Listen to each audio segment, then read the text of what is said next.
In this video, I'm going to solve the problem as suggested by this slide.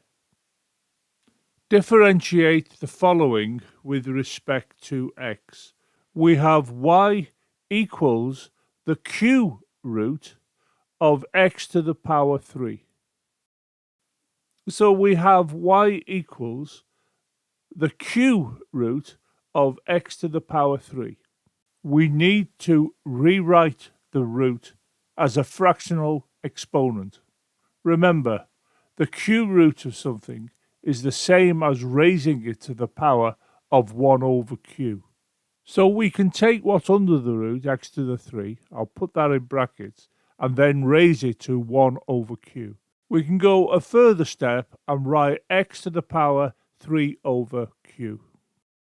This 3 divided by q, which is the power, has come from multiplying this power of 3 by 1 over q to give us 3 over q.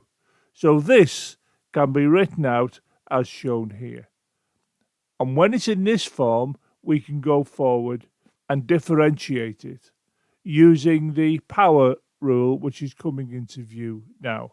I'll leave it there for you to reference it. I'll now move on to the differentiation as requested by the question.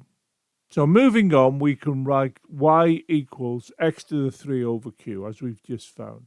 Then we can say dy dx equals, I'll bring this 3 to the q down to here, and this will then multiply the x, and from the power, which is the 3 over the q, I will subtract 1.